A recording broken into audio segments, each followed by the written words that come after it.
ውድ ቻናላችን ቤተሰቦች እንኳን ወደ ቻናላችን በደህና መጣችሁ። ማንቸስተር ዩናይትድን በተመለከተ ፕሮግራም ተመልሼ መጥቻለሁ።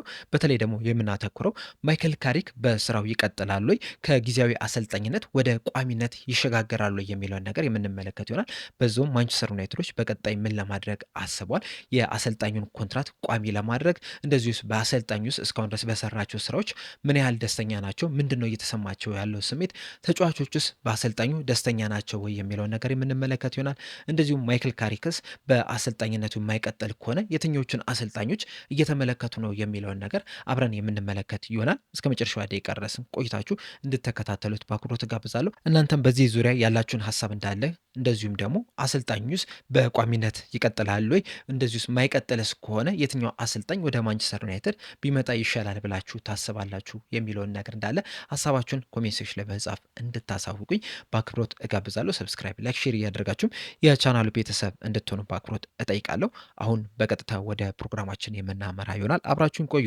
እንደሚታወቀው ማንቸስተር ዩናይትድ በዚህ ሲዝን ጥሩ የሚባል ጅማሮን አልጀመረም ነበር። በተለይ በሩበን አሞሪም ስር በጣም መጥፎ የሚባል እንቅስቃሴን እያደረገ ነው የነበረ። የተለያዩ ጨዋታዎችን ሲሸነፉ መመልከት ችለን ነበረ። በእርግጥ ካለፈው ሲዝን አንጻር ስንመለከተው በዚህ ሲዝን ማንቸስተር ዩናይትዶች የተሻለ የሚባል እንቅስቃሴን ማድረግ ይችላል። ምክንያቱም ባለፈው ሲዝን ሲዝኑ ሲጠናቀቅ 15ኛ ደረጃን ይዘው ነበር ማጠናቀቅ የቻሉት። ነገር ግን በዚህ ዓመት በሩበን አሞሪም ስር ካለፈው ዓመት የተሻለ የሚባል እንቅስቃሴን ማድረግ ይችላል እስኪሰናበትበት ጊዜ ድረስ ማለት ነው። ነገር ግን ወጥ የሆነ አቋም ማሳየትም ሲቸግራቸው መመልከት ችለናል። አሁን ለምሳሌ በአንፊልድ ሊቨርፑልን ማሸነፍ እችለው ነበረ።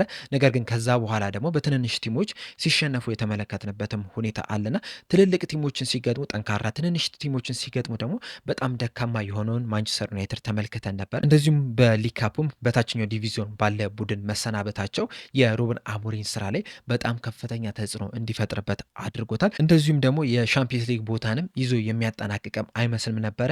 ከዛ በተጨማሪም ወደ መጨረሻዎቹ አካባቢ ከባለስልጣናቶቹ ጋር መስማማትም አልቻለም ነበርና በዛ ምክንያትም ሩበን አሞሪም ተሰናብተው ከዛ በኋላ ማይክል ካሪክ የቀድሞ ተጫዋቻቸው እንደዚሁም የቀድሞ አሰልጣኛቸው በጊዜያዊነት ሊሾሙት ይችላል። እንደሚታወቀው እንግዲህ ለጥቂት ጨዋታም ቢሆን ለ3 ጨዋታ አካባቢ ቢሆንም በጊዜያዊነትም ማንቸስተር ዩናይትድን ማሰልጠኑ አይዘነጋም። ከዛ በኋላ እንግዲህ ወደ ሚድልስቦሮ ሄዶ ለ3 ዓመታት መቆየት ይችላል። ከዛ በኋላ ነው እንግዲህ አሁን ላይ ማንቸስተር ዩናይትዶች ይህንን አሰልጣኝ አድርገው መሾም የቻሉት። እናም እስካሁን ድረስ እንግዲህ 8 ጨዋታዎችን በማንቸስተር ዩናይትድ በጊዜያዊ አሰልጣኝነት መምራት ይችላል።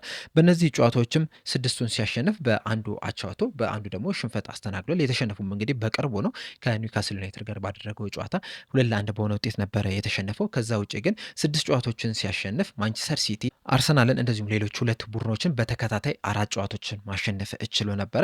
ከዛ በኋላ ግን ከዌስትሃም ጋር አንዳቻ ወጣ፣ ከዛ አሸነፈ። ከዛ በኒውካስል ዩናይትድ ደግሞ ሽንፈት አስተናግዷል እና በውጤት ደረጃ ከሩበን አሞሪም አንጻር ስንመለከተው በጣም ምርጥ የሚባል አጀማመር ነው የጀመረው ማይክል ካሪክ። እንደዚሁም ማይክል ካሪክ የማንቸስተር ዩናይትድ አሰልጣኝ ተደርጎ ከተሾመ በኋላ ያለውን የፕሪሚየር ሊግ ሰንጠረዥ ስንመለከተው ማንቸስተር ዩናይትድ በአንደኛ ደረጃ ላይ ነው የተቀመጠው በ2 ነጥብ በመብለጥና በውጤት ደረጃ ምን ያህል እንዳነቃቃቸው መመልከት እንችላለን። ከዚህ በተጨማሪም በፐርፎርማንስ ደረጃ ያለውን ስንመለከት ራሱ ማንቸስተር ዩናይትድ የተሻለ ማንቸስተር ዩናይትድ መሆን ይችላል። በሩበን አሞሪም ስር ማንቸስተር ዩናይትዶች 3-4-3 ፎርሜሽንን ነበረ የሚጠቀሙትና ሞር መከላከል ላይ ያተኮረ ማንቸስተር ዩናይትድን ነበረ ስንመለከት የነበረው ጥንቃቄን የመረጠ ከዛ በኋላ ባገኘቸው አጋጣሚዎች ደግሞ በካውንተር አታክ ለማጥቃት የሚጥር ማንቸስተር ዩናይትድን መመልከት ችለን ነበረ።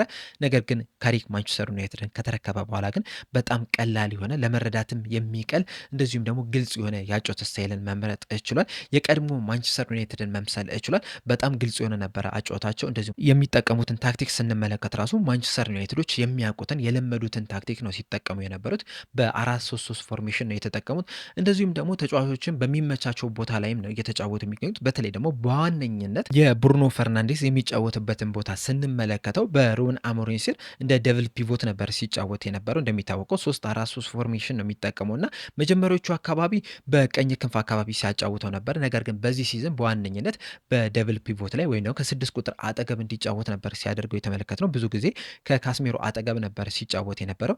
ነገር ግን ማይክል ካሪክ ከመጣ በኋላ ወደ ቀድሞ ቦታ ወደሚመቸው ቦታ ብዙ እድሎችን ወደሚፈጥርበት ብዙ ጎሎችን ወደሚፈጥርበት ቦታ መመለስ ይችላል። በዚህ ሰዓትም 10 ቁጥር ቦታ ላይ ነው እየተጫወተ የሚገኙና ወደዛ ቦታ መመለሱም በጣም በጥሩ ሁኔታ እንዲጫወትም እያደረገው ነው የሚገኘው። የተለያዩ እድሎችንም እየፈጠረ ነው የሚገኘው። ዋናውም ስራም ያን ነው የነበረው። ከዚህ ቀደም እድሎችን መፍጠር ከዛ ባገኛቸው አጋጣሚዎች ደግሞ ጎል ማስቆጠር ነው የነበረው። በዚህ በዚህ ሰዓትም ያንን እያደረገ ነው የሚገኘው። እንደዚሁም ፊት ለፊት መስመር ላይ ያሉ ተጫዋቾችም በማይክል ካሪክ ስር መነቃቃት እየታየባቸው ነው የሚገኙት። አሁን ለምሳሌ ብሪያን ኢምቦሞ፣ ማቲያስ ኩኛ፣ ሼሽኮ ጎሎችን እያስቆጠረ ነው የሚገኙት። በተለይ በዋነኝነት ደግሞ ሼሽኮ በጣም ጥሩ የሚባል እንቅስቃሴን እያደረገ ነው የሚገኘው። ማይክል ካሪክ ከመጣ በኋላ ሼሽኮ ላይ በጣም ከፍተኛ ስራን ነው እየሰራው። እንደውም ትራቫስ የተባለው አሰልጣኝ ራሱ ከሼሽኮ ጋር የአንድ ለአንድ ስልጠናዎችን እያደረገ ነው የሚገኘው። ያ የብቻ ለብቻ ስልጠና ደግሞ ተጫዋቹ ላይ በጣም ከፍተኛ ተጽዕኖ እየፈጠረ ነው የሚገኘው እና ማይክል ካሪክ ከመጣ በኋላ ያደረጋቸውን ጨዋታዎች ስንመለከት 4 ግቦችን ማስቆጠር ችሏል። የተጫወታቸው ደቂቃዎች ደግሞ በጣም ትንሽ የሚባሉ ናቸው። እሱ ከመጣ በኋላ 2 ጨዋታዎችን ብቻ ነው በቋሚነት መጀመር የቻሉ። ሌሎቹን ጨዋታዎች ተቀይሮ እየገባ ነው ሲጫወት የነበረውና ተቀይሮ በገባባቸው ጨዋታዎች ላይ ራሱ ጎሎቹን ሲያስቆጥር መመልከት ችለናል። በተለይ ደግሞ በኤቨርተን 32 ደቂቃዎችን ተጫውቶ ጎል ማስቆጠር ችሏል። ከዌስትሃም ጋር 21 ደቂቃዎችን መጫወት ችሎ ነበረ፣ ጎል አስቆጥሮ ወጥቷል። ከፉልሃም ጋርም 16 ደቂቃዎችን ብቻ ነው የተጫወተው፣ ነገር ግን ጎል አስቆጥሮ መውጣት ችሏል። ከክሪስታል ፓላስ እና ከኒውካስል ዩናይትድ ጋር በቋሚነት መጀመር ችሎ ነበረ። በእነዚህ ጨዋታዎች ደግሞ ከክሪስታል ፓላስ ጋር ጎል ማስቆጠር የቻለበት ሁኔታ መፈጠር ችሏልና ይሄ ተጫዋች ራሱ ትልቅ መነሳሳት ላይ ነው የሚገኘው። ከሱ በተጨማሪም ሌላኛው ደግሞ ትልቅ መነሳሳትን እየፈጠረለት ወይም ደግሞ የመጮሻ ዕድል እየተሰጠው ያለው ተጫዋች እንደዚሁም የማይክል ካሪክ መምጣት ጥሩ ዜና ሆኖለት የመጣው ተጫዋች ደግሞ ኮቢ ሜኑ ነው። እንደሚታወቀው በሩበን አሞሪም ስር ብዙ የመጮሻ ዕድል እየተሰጠው ያልነበረ ተጫዋች ነው። ነገር ግን ማይክል ካሪክ ወደ ማንቸስተር ዩናይትድ ከመጣ ጀምሮ ያደረጋቸውን ጨዋታዎች እንዳለ ስንመለከት በቋሚነት ነው የጀመረው። ሙሉ 90 ደቂቃ ነው እየተጫወተ የሚገኘው። ሙሉ 90 ደቂቃ ያልተጫወተው 2 ጨዋታዎች ላይ ብቻ ነው። አንደኛው ከኒውካስል ዩናይትድ ጋር ነበረ፣ 76 ደቂቃዎችን ብቻ ነው የተጫወተው። ሌላኛው ደግሞ ከቶተናም ጋር ባደረገው ጨዋታ ላይ ነው የነበረው። በዛም እንግዲህ 89 ደቂቃዎችን መጫወት ችሏልና በጣም ትልቅ የመጮጫ እድል እየተሰጠው ያለ ተጫዋች ነው። ይህ ተጫዋች እንግዲህ ባለፈው ዓመት እንደዚሁም ከዛ በፊትም በነበሩ ጊዜያቶች ምን ያህል ኳሊቲ ያለው ተጫዋች እንደሆነ ሁላችንም መመልከት ችለናል። የእንግሊዝ ብሔራዊ ቡድን ውስጥም እስከ መመረጥም ደረጃ ደርሶ ነበረ። ነገር ግን ሩበን አሞሪም ከመጣ ጀምሮ በተለይ ደግሞ በዚህ ሲዝን ብዙ የመጮጫ እድል ያልተሰጠው ተጫዋች ነው። በዛ ምክንያትም በጃንዋሪ ዝውውር መስኮትም ለመልቀቅም ጥረትም ያደረገ ተጫዋች ነበረ። ነገር ግን የማይክል ካሪክ ወደ ማንቸስተር ዩናይትድ መምጣት ነገሮችን ሁሉ እንዲቀይርለት ሆኗል። በዛም እንግዲህ እስካሁን ድረስ እያንዳንዱ ጨዋታ በቋሚነት እየጀመረ ነው የሚገኘውና የማይክል ካሪክ መምጣት ቡድኑ ላይ የጨዋታ ስታይሉ ላይ ተጫዋቾቹ ላይ ራሱ ከፍተኛ አስተዋጽኦ ማድረግ ችሏል። በተለይ ደግሞ በማጥቃት ረገድ ማንቸስተር ዩናይትድ የተሻለ ቡድን መሆን ችሏል። መከላከል ላይ በጣም ብዙ ለውጦችን አድርጓል ለማለት ትንሽ ያስቸግራል። በተለይ ደግሞ በሎ ብሎክ ሲጫወቱ፣ በሚድ ብሎክም ሲጫወቱ ማንቸስተር ዩናይትዶች በጣም ምርጥ ናቸው። ነገር ግን ደግሞ በሃይ ፕረስ በሚጫወቱበት ሰዓት ወይም ደግሞ ከጎሉ ራቅ ብለው በሚጫወቱበት ሰዓት ግን ትንሽ አሁንም እየተቸገሩ ነው የሚገኙትና ከዚህ በኋላም እዛ ላይም የግድ ማሻሻል መቻል አለባቸው። በእርግጥ ያለፈውን አንድ ዓመት ከምናምን በሩበን አሞሪም ስር በጥብቅ መከላከል ሲጫወቱ ስለነበረም ወዲያውኑ ወደዚህ ወደ ማይክል ካሪክ ወደሚጫወትበት ስታይል ለመቀየር ትንሽ ጊዜ ሊፈልጉ ይችላል፣ ወይም ደግሞ የተጫዋቾች ለውጥ ራሱ ሊያስፈልግ ይችላል እና እዛ ላይ ትንሽ ማሻሻል ያስፈልጋል። ከዛ ውጭ ግን ማይክል ካሪክ ከመጣ በኋላ በጣም አስደናቂ የሚባል እንቅስቃሴን እያደረጉ ነው የሚገኙት። እንደዚሁም ደግሞ እሱ ከመጣ በኋላ ያለውን የደረጃ ለውጥን ራሱ ስንመለከተው ማይክል ካሪክ ከመምጣቱ በፊት 7ኛ ደረጃ ላይ ነበረ የተቀመጡት።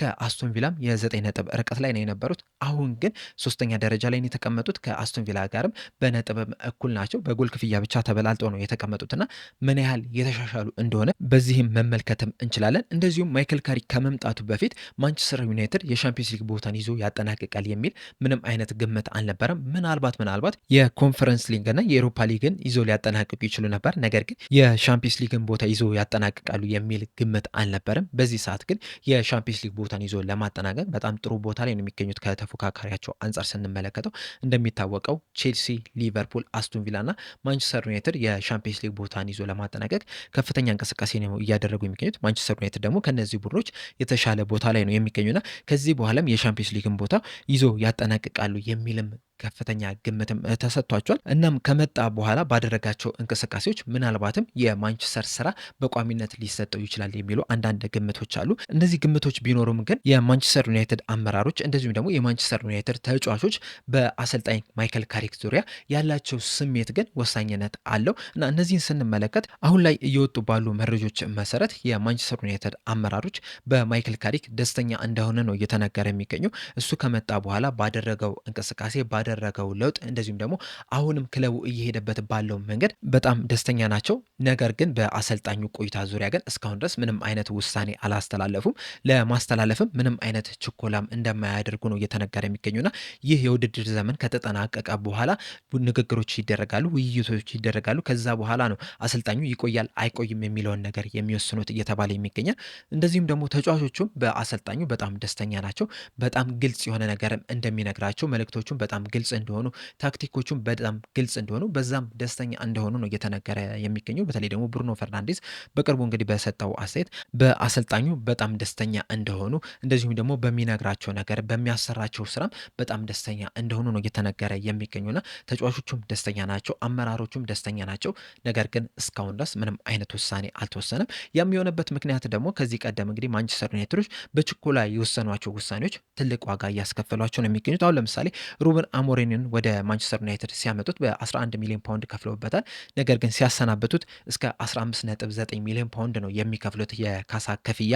እንደዚሁም ከዛ በፊትም ለኤሪክ ቴን ሃግ 10.4 ሚሊዮን ፓውንድ እንደዚሁም ለሶልሻየር 9.1 ሚሊዮን ፓውንድ ለሞሪኖ 19.6 ሚሊዮን ፓውንድ በካሳ መልክ ለአሰልጣኞቻቸው መክፈል ችሏል። እንደዚሁም ሰር አሌክስ ፈርጉሰን ከአሰልጣኝነታቸው ከለቀቁ በኋላ ያለፉትን 13 ዓመታትን ስንመለከት ማንቸስተር ዩናይትድ ለአሰልጣኞቻቸው በካሳ መልክ ወደ 65 ሚሊዮን ፓውንድ አካባቢ የሚጠጋ ገንዘብ መክፈል ችሏልና ይህ በጣም ከፍተኛ ገንዘብ ነው። በጣም ብዙ አሰልጣኞችን መቀያየር ችሏል። ነገር ግን እነዛ አሰልጣኞች ውጤታማ አላደረጓቸውም እና አሁንም በአሰልጣኝ ዙሪያ የሚወስኑት ውሳኔ ላይ በጣም ጥልቅ የሆነ ውይይት አድርገው ሊወስኑ እንደሚችል ነው እየተነገረ የሚገኘው እና በክረምቱ ልክ ሲዝኑ ከተጠናቀቀ በኋላ የማይክል ካሪክን ቆይታ አይተው ከዛ በኋላ ማይክል ካሪክ ይቆይ ወይስ አይቆይ፣ እንደዚሁም ደግሞ በገበያው ላይስ ማን ትልቅ አሰልጣኝ አለ፣ ለማንቸስተር ዩናይትድ የትኛው አሰልጣኝ ቢመጣስ ጥሩ ነው የሚለውን ነገር ከተወያዩበት በኋላ ብቻ ነው ውሳኔዎችን የሚያስተላልፉት እየተባለ የሚገኙና ቀጣይ ክረምት እንግዲህ ለማንቸስተር ዩናይትድ በጣም ወሳኝ ክረምት ነው። የቀድሞ የማንቸስተር ዩናይትድ ተጫዋቾች እንግዲህ በዚህ ዙሪያም የሰጡት አስተያየት አለ። አሁን ለምሳሌ ጋሪ ኔቭል በሰጠው አስተያየት ማይክል ካሪክ በአሰልጣኝነቱ ቢቆይ ምንም አይመስለኝም፣ ያን ያህል አልከፋም። ነገር ግን ደግሞ በጣም በጥንቃቄ መወሰን መቻል አለበት። ቀጣይ የሚቀጠረው አሰልጣኝ ለማንቸስተር ዩናይትድ ዋንጫ የሚያመጣ መሆን መቻል አለበት እንጂ 10 ጊዜ የምንቀይርበት ሁኔታ መፈጠር የለበትም የሚል አስተያየት ሰጥቷልና አብዛኞቹ የቀድሞ የማንቸስተር ዩናይትድ ተጫዋቾች እንደዚህ አይነት አስተያየትን ነው እየሰጡ የሚገኙት። ማይክል ካሪክ ቢቆይም ያን ያህል አይከፋንም የሚል አስተያየትን እየሰጡ ነው የሚገኙት። ነገር ግን ደግሞ አሁንም ጥንቃቄ መወሰድ እንዳለበት በዛው አያይዘው እየተናገሩ ነው የሚገኙትና ማንቸስተር ዩናይትዶች ይህንን አሰልጣኝ ይቀጥራሉ የሚለውን ነገር አብረን የምንመለከት ይሆናል። ከዛ ውጭ ግን ከተለያዩ አሰልጣኞች ጋር ስማቸው እየተያዘ ነው የሚገኘው። አሁን ለምሳሌ ከቶማስ ቱዌል ጋርም ስማቸው ሲያያዝ ነበረ። ነገር ግን ደግሞ ከእንግሊዝ ብሔራዊ ቡድን ጋር በቅርቡ አዲስ የ2 ዓመት ኮንትራት መፈራሩን ተከትሎ ሀሳባቸውን ቀይሯል። እንደዚሁም ደግሞ የብራዚል አሰልጣኝ የሆኑት ከአንቸሎቲ ጋርም ስማቸው ሲያያዝ ነበረ። ነገር ግን እሳቸውም ከብራዚል ጋር እስከ 2030 ድረስ የሚያቆይ ኮንትራት አላቸው። እንደዚሁም ከኔግልስማን ጋርም ስማቸው እየተያዘ ነው የሚገኘው። ነገር ግን በዚህ ሰዓት ኔግልስማን የጀርመን ብሔራዊ ቡድን አሰልጣኝ ነው። እናም በዓለም ዋንጫ ላይም ጀርመንን እየመራ የሚሄድናል። ከዛ በኋላ ግን በጀርመን ያለመቆየት ነገሩ እስካሁን ድረስ አልተረጋገጠምና ምናልባትም እሱን ሊያገኙ የሚችሉበት እድል አለ። ከነዚህ ከብሔራዊ ቡድን አሰልጣኞች ውጭ ግን በቅርቡ ከስራው የተሰናበተው ዲዘርቪም ከማንቸስተር ዩናይትድ ጋር ስሙ እየተያዘ ነው የሚገኘው። ዲዘርቪ እንግዲህ በብራይተንም እያለ ማንቸስተር ዩናይትዶች አነጋግረውት ነበር። እንደውም አድቫንስድ የሆነ ውይይትም አድርገው ነበረ። ነገር ግን በስተመጨረሻ ያ ውይይት ስኬታማ ሳይሆን ቀርቷል። በዚህ ሰዓትም እንግዲህ ምንም አይነት ስራ እየሰራ አይደለም የሚገኘውና ማንቸስተር ዩናይትዶች ይህንንም አሰልጣኝ በጣም ነው የሚወዱት እየተባለ የሚገኘውና ምናልባትም ወደ ማንቸስተር ዩናይትድ ወደ ኦልትራፎርድ ሊያመጡት ይችላሉ እየተባለ ይገኛል። ከዚህ ውጭ ግን እየተከታተሏቸው ያሉትን አሰልጣኞች ስንመለክ የበርንማውዝን አንቶኒ ኢራይላ፣ የክሪስታል ፓላሱን ኦሊቨር ግራስነር እንደዚሁም ደግሞ የፉልሃሙ ማርኮ ሲልቫ ይገኙበታል እየተባለ ነው። ከነዚህ ውስጥ መካከል እንግዲህ የበርንማውዙ እና የክሪስታል ፓላሱ ትንሽ ሊያሳምን ይችላል። የፉልሃሙ ግን ለማመን ትንሽ የሚያስቸግር ይመስለኛል። በአጠቃላይ ስንመለከተው ማንቸስተር ዩናይትዶች የተለያዩ አሰልጣኞችን እየተመለከቱ ነው የሚገኙ። በዚህ ሰዓትም እንግዲህ ቅድሚያ የተሰጣቸው ወይ ማይክል ካሪክን ማቆየት ካልሆነም ደግሞ ዲዘርቪን ወደ ማንቸስተር ዩናይትድ ያመጣሉ ተብሎ ነው የሚጠበቀው። ነገር ግን ከዛ ውጭም የተለያዩ አሰልጣኞችን እየተከታተሉ እንደመሆኑ መጠን ምናልባትም ሌላ የማናውቀው ሰርፕራይዝ የሚያደርግ አሰልጣኝም ሊቀጥር የሚችልበት እድል አለ እየተባለ ይገኛል። በእናንተ ሀሳብ የትኛው አሰልጣኝ ለማንቸስተር ለማንቸስተር ዩናይትድ ይመጥናል ብላችሁ ታስባላችሁ? እንደዚሁም የማይክል ካሪክ በስራው መቀጠር ጥሩ ሀሳብ ነው ብላችሁ ታስባላችሁ? ወይስ ሌላ አሰልጣኝ ቢመጣ ይሻላል ብላችሁ ታስባላችሁ? ሌላ አሰልጣኝ ካላችሁስ የትኛው ለማንቸስተር ዩናይትድ የሚመጥን አሰልጣኝ ነው ብላችሁ ታስባላችሁ? ሀሳባችሁ እንዳለ ኮሜንት ሴክሽን ላይ በመጻፍ አሳውቁኝ። ለአሁን እኔ እዚህ ላይ አበቃው። እስከ መጨረሻው ስለተከታተላችሁ ከልብ አመሰግናለሁ። በቀጣይ በሌላ እስከምንገናኝ ድረስ ሰብስክራይብ፣ ላይክ፣ ሼር ማድረግ እንዳትረሱ። ቸር ያቆየን።